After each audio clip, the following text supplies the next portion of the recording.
यीशु का है।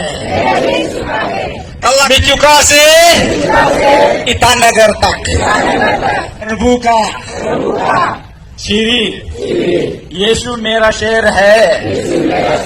हम घोषणा कर रहा है, इंग्लिश से बोलेंगे, अरुणाचल बिलोंग्स टू जीसस। समस्त को प्रभु जीशुख्रीष्ट नाम मोर आंतरिक नमस्कार। प्रिय भाई एवं भौणी मैंने आपण मान प्रत्येक को मो आउ गोटे भिडियो को मु स्वागत करुँची। तेबे आजिर भिडियो तैयारी करिवार तार उद्देश्य होछि आपण माने थंबनेल रु आपण जानि सारिथिबे। आजिर भिडियो तैयारी करे उद्देश्य होछि प्रभुंक राज्य कि भली भाबरे माने बढ़ी बढ़ी चली। एटा हूँ प्रभुंकर एभली एक राज्य, ए राज्य केबे हेले भी कमे नहीं, बरं ईश्वरंक राज्य धीरे धीरे बढ़े। ये बढ़िबार चांस अच्छी, बरं कमिबार बिल्कुल भी चांस नहीं। किसी दिन पूर्वर जने ख्रीस्टियन विरोधी मत कमेंट कले जे आमर धर्म सनातन धर्म होची पृथ्वीर श्रेष्ठ धर्म, आम भारत होची एक हिंदू प्रधान देश, तेणु एठी केवल आमर राज चलिबो। माने से ख्रीस्टियन विरोधींकर तांकर कहिबा अनुसार जे भारत होची एक हिंदू प्रधान देश, सेथि निमंते केवल हिंदू मानकर ही राज चलिबो भारत देश रे। सेतले मु चिंता कली एवं मु मध्य तांको रिप्लाई देइथिली, जदि भारत एक हिंदू प्रधान देश तेबे समग्र पृथ्वी होची ख्रीस्टियन प्रधान, बा आमे कहि परिबा समग्र विश्व होची ख्रीस्टियन मानकर संख्या होची माने बहुल। जदि आमे भारत समेत किछिटा आमे देश को जदि आमे बाद दबा, तबे अन्य जो देश गुड़िक रहिला 200 देशरू मात्र अल्प केतोटी देश को बाद देले प्राय समस्त देश गुड़िक होचंती ख्रीस्टियन देश, बा जोठारे ख्रीस्टियन मानक संख्या अधिक हेई पारे। डिनोमिनेशन गुड़िक अलग अलग हेई पारे, जमितिक बाप्टिस्ट हैला, कैथोलिक हैला, प्रोटेस्टेंट हैला किंबा पेंटिकस्ट हैला, एपरिकी अलग अलग हेई पारे, डिनोमिनेशन अलग अलग हेई पारे। किंतु जदि आमे ख्रीस्टियन बोली जदि शब्दटा ना नबा, तबे समग्र पृथ्वी रे ख्रीस्टियन मानक संख्या होची बहुल। तबे आउ गुटे माने बैड न्यूज वर्तमान आसीची। ए बैड न्यूज होची ख्रीस्टियन विरोधी मानक निमंते एवं गुड न्यूज होची ख्रीस्टियन मानक निमंते। ख्रीस्टियन विरोधी निमंते बैड न्यूज बा खराब खबर, आ ख्रीस्टियन मानक निमंते भल खबर। खबरटी कौन? खबर की जनाया पूर्वर आउ गोटे विषय मु आपन को मन पकईदेवा चाहे। किछि दिन पूर्वर नेपाल को घोषणा करा जाइथिला जे ये हूँ एक माने ख्रीस्टियन परिसर भाव में घोषणा करा जाइथिला नेपाल को। तबे प्रिय बंधुगण, ख्रीष्ट रे प्रिय भाई एवं भनी माने वर्तमान आउ गोटे खबर वर्तमान सामने आसी। अरुणाचल प्रदेश, आपण ना केबे सुनिथिबे अरुणाचल प्रदेश। ये जो अरुणाचल प्रदेश रे वर्तमान ख्रीस्टियन मानक संख्या होची बहुत, जेपरिकी आमर भारत वर्ष रे हिंदू संख्या अधिक जदि टोटाल आम देखा, किंतु जदि राज्य भितर देखा अरुणाचल प्रदेश रे अधिक ख्रीस्टियन लोक मैंने बास करती। केवल अरुणाचल प्रदेश नुहे, केरल अच्छी, ता सहित गोवा अच्छी, एपरी केतोटी राज्य अच्छी जो राज्य गुड़िक ख्रीस्टियन मानकर संख्या होची अधिक। वर्तमान अरुणाचल प्रदेश को घोषणा करागला ये हूँ एक ख्रीस्टियन राज्य।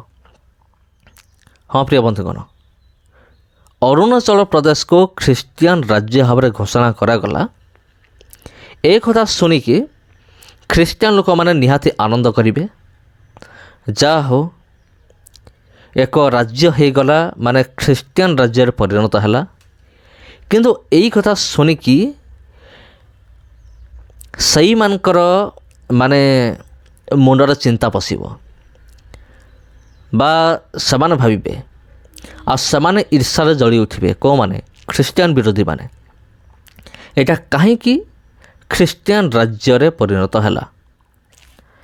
କାରଣ ଯଦି ଆମେମାନେ ଅନ୍ୟ ଦୃଷ୍ଟିରେ ଦେଖିବା, ହିନ୍ଦୁମାନେ ଯେଉଁ କହନ୍ତି ଧର୍ମ ରକ୍ଷା, ବେଶୀ ଖ୍ରୀଷ୍ଟିଆନ ବିରୋଧୀମାନେ କହନ୍ତି ଆମେ ହେଉଛୁ ଧର୍ମ ରକ୍ଷକ, ଆମେ ଧର୍ମ ରକ୍ଷା କରୁଛୁ।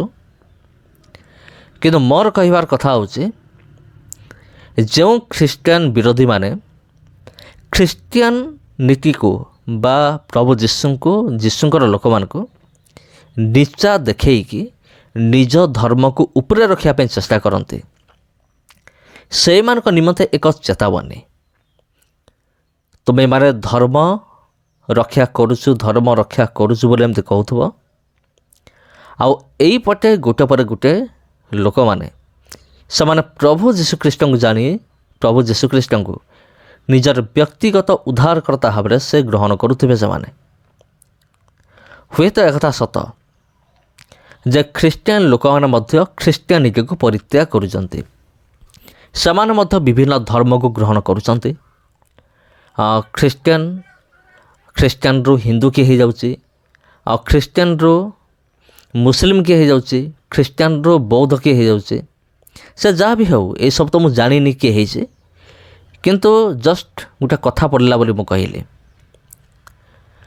ଖ୍ରୀଷ୍ଟିଆନରୁ ହିନ୍ଦୁ ଯେତିକି ହେଉଛନ୍ତି, ଖ୍ରୀଷ୍ଟିଆନରୁ ମୁସଲିମ ଯେତିକି ହେଉଛନ୍ତି, ତା'ର 10 ଗୁଣ ଲୋକ ହିନ୍ଦୁରୁ ଖ୍ରୀଷ୍ଟିଆନ ହେଉଛନ୍ତି। ତେବେ ପ୍ରିୟ ବନ୍ଧୁଗଣ, ଏଇଟା ହେଉଛି ମାନେ ପ୍ରଭୁ ଯୀଶୁଖ୍ରୀଷ୍ଟଙ୍କର ଏକ ଚମତ୍କାର ବୋଲି ଆମେ କହିପାରିବା।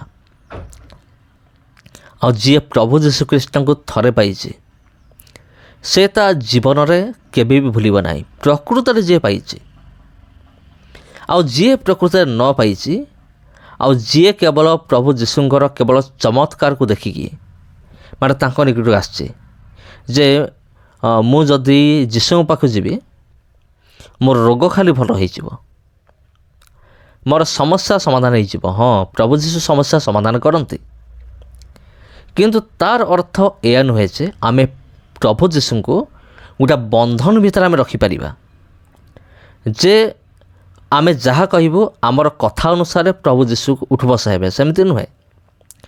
ପରମେଶ୍ୱର କାହାର ଚାକର ନୁହନ୍ତି ଯେ ସେ ମଣିଷ କଥାରେ ଉଠ ବସା ହେବେ। ଆମେ ପ୍ରାର୍ଥନା କରିବା, ଉତ୍ତର ଦେବା କାମ ହେଉଛି ପ୍ରଭୁ ଯୀଶୁଙ୍କର।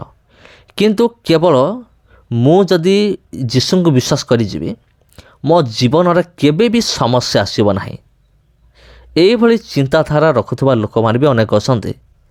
ଯେଉଁମାନେ ଏଇଭଳି ଚିନ୍ତାଧାରା ରଖିକି ସେମାନେ ଯୀଶୁଙ୍କ ପାଖକୁ ଆସନ୍ତି, ସେମାନେ ଅତି ଶୀଘ୍ର ସେମାନେ ପଛକୁ ଫେରିଯାଆନ୍ତି। ସେମାନେ ପୁଣି ଥରେ ନିଜ ଧର୍ମକୁ ପ୍ରତ୍ୟାବର୍ତ୍ତନ କରନ୍ତି। ମୁଁ ନିଜେ ଦେଖିଛି ଆଜ୍ଞା, ମୋ ଜୀବନର ଗୋଟେ ଜ୍ୱଳନ୍ତ ସାକ୍ଷ୍ୟ ମଧ୍ୟ ଅଛି। ଗୋଟେ ପରିବାର ପ୍ରଭୁ ଯୀଶୁଖ୍ରୀଷ୍ଟଙ୍କୁ ସେମାନେ ବିଶ୍ୱାସ କଲେ, ଆଉ ସେମାନଙ୍କୁ ଡୁବନ ମଧ୍ୟ ଦିଆଗଲା। ଆଉ ଯିଏ ଡୁବନ ଦେଲେ ମୁଁ ଦେଇନଥିଲି, ଆଉ ଜଣେ ପାଷ୍ଟର ଡୁବନ ଦେଲେ। କିନ୍ତୁ ଡୁବନ ବିଷୟରେ କିଛି ନ କହିକି ଡୁବନ କାହିଁକି ନିଆଯାଏ, ଆଉ ଯୀଶୁଙ୍କ ପାଖକୁ ଲୋକମାନେ କାହିଁକି ଆସନ୍ତି, ଆସିଲା ପରେ ମାନେ ରୋଗ ବ୍ୟାଧି ଆଉ ବିଲକୁଲ ହେବ ନାହିଁ। ମାନେ ଏମିତି ବି ଶିକ୍ଷା ଦେବା ପାଷ୍ଟରମାନେ ଅଛନ୍ତି ଆଜିକାଲି ଦୁନିଆରେ। ଆଉ ସେମାନେ ଯୀଶୁଙ୍କ ପାଖକୁ ଏଥିପାଇଁ ଆସିଥିଲେ ଆମ ଜୀବନରେ ଟୋଟାଲ ହିଁ କେବେ ସମସ୍ୟା ନ ଆସୁ। ଆଉ ସେଥି ନିମନ୍ତେ ଯେତେବେଳେ ତାଙ୍କ ଜୀବନରେ ସୁଖ ପରେ ପୁଣି ଥରେ ପରୀକ୍ଷା ଆସିଲା ତାଙ୍କ ଜୀବନରେ, ସେମାନେ ପୁଣି ଥରେ ନିଜର ଧର୍ମକୁ ପ୍ରତ୍ୟାବର୍ତ୍ତନ କଲେ, ପୁଣି ଫେରିଗଲେ ସେମାନେ। ଆଉ ଏମିତି ଫେରିଯିବାଟା ହେଉଛି ସ୍ୱାଭାବିକ। ଏଥିରେ ଚମତ୍କୃତ ହେବାର କୌଣସି ଆବଶ୍ୟକ ନାହିଁ, କୌଣସି ବିଷୟ ନାହିଁ। ତେବେ ପ୍ରିୟ ବନ୍ଧୁଗଣ, ଏ ଭିଡ଼ିଓଟି ସେୟାର କରନ୍ତୁ ଏବଂ ମୁଁ ଯେଉଁ ଶିଖେଇଲି ଏ ଶିକ୍ଷାକୁ ମଧ୍ୟ ଅନ୍ୟମାନଙ୍କୁ ଦିଅନ୍ତୁ। କାହାକୁ ଆପଣ ମାନେ ପୁରା ଗ୍ୟାରେଣ୍ଟି ଦିଅନ୍ତୁ ନାହିଁ ଯେ ଯଦି ତୁମେ ଯୀଶୁଙ୍କ ପାଖକୁ ଆସିବ ତୁମ ଜୀବନରେ କେବେ ସମସ୍ୟା ହେବ ନାହିଁ। ଏମିତି କେବେ ବି ଗ୍ୟାରେଣ୍ଟି ଦିଅନ୍ତୁ ନାହିଁ, କାରଣ ଏଇଟା ହେଉଛି ଭୁଲ ବିଷୟ ଅଟେ। ତେବେ ପ୍ରିୟ ବନ୍ଧୁଗଣ, ଆପଣ ସୁସମାଚାର ପ୍ରଚାର କରନ୍ତୁ। ପ୍ରଭୁ ଯୀଶୁଖ୍ରୀଷ୍ଟ ରୋଗ ସୁସ୍ଥ କରିପାରନ୍ତି ଏହା ମଧ୍ୟ କୁହନ୍ତୁ। କିନ୍ତୁ ଯୀଶୁଙ୍କ ପାଖକୁ ଆସିଲା ପରେ କେବେ ବି ଦୁଃଖ ଆସିବନି, କେବେ ସମସ୍ୟା ଆସିବନି, କେବେ ରୋଗ ଆସିବନି, ଏମିତି ଶିକ୍ଷା ଆପଣ ଦିଅନ୍ତୁ ନାହିଁ। ସମସ୍ତଙ୍କୁ ପ୍ରଭୁ ଯୀଶୁଖ୍ରୀଷ୍ଟଙ୍କ ନାମରେ ମୋର ଆନ୍ତରିକ ନମସ୍କାର। ଯଦି ଭିଡ଼ିଓ ଭଲ ଲାଗିଥାଏ ସେୟାର କରନ୍ତୁ। ଧନ୍ୟବାଦ।